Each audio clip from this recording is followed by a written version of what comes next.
तो आइए अब हम इन दो क्वेश्चंस को भी एक के बाद एक करके थोड़ा समझ लेते हैं। देखो बच्चों, अब मैं बिल्कुल भी लैंग्वेज की तरफ ध्यान नहीं दे रहा, बिल्कुल रटी रटाई लैंग्वेज है, आपको हर एक क्वेश्चन में वही यूज़ करनी है। मैं सिर्फ अब बोलूँगा आपको, ठीक है। तो मुझे इसको इरेशनल शो करना है और इधर देखो इसको भी इरेशनल शो करना है। तो मैं क्या करूँगा, मान लूँगा कि ये रैशनल है, वही लाइनें लिखनी है। Let suppose on to the contrary that it is a rational number. अगर रैशनल नंबर मैंने इसको माना है तो दो नंबर भी एग्जिस्ट करेंगे, p by q, where q is not is equals to 0 and their HCF is equals to 1। मैंने मान लिया कि ये एक रैशनल है, रैशनल है तो रैशनल की फॉर्म का होगा। Okay, where p q are integers, q is not is equals to 0 and HCF of p q is equals to 1। ठीक है, मैं क्या करता हूँ, सिर्फ रूट वाले पार्ट को एक तरफ रहने देता हूँ, बाकी सारे नंबर को दूसरी तरफ ले जाता हूँ। एक तरीके से आप कह लीजिए 2 और 5 मेरे पास इंटीजर है, तो मैं इसको इंटीजर्स की कैटेगरी में लेकर जा रहा हूँ। तो मैं क्या करता हूँ, रूट 3 को यहीं पे रहने दिया मैंने, इस 2 को इस तरफ लेकर जाऊँगा और इस 5 को यहाँ पर। तो ये क्या बन जाएगा, 5p बाई 2q।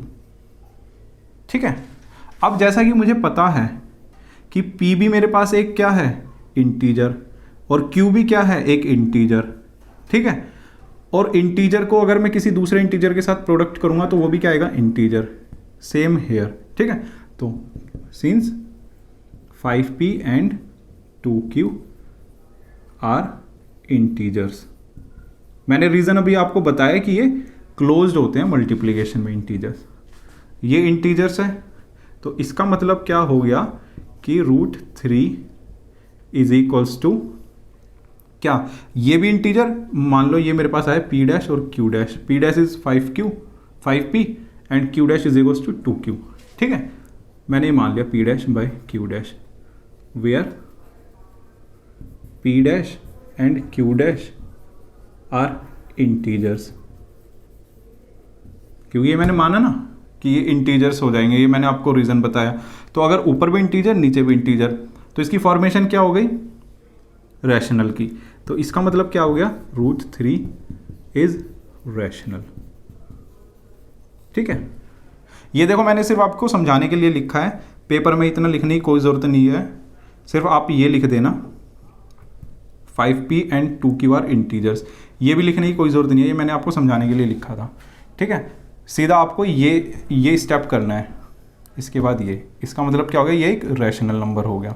अगर ये रैशनल है तो आपने जो पिछली क्लास में किया था वो गलत साबित हो जाओगे ना आप ये जानते हो कि ये रैशनल नहीं इररेशनल है, बट रूट 3 इज इररेशनल।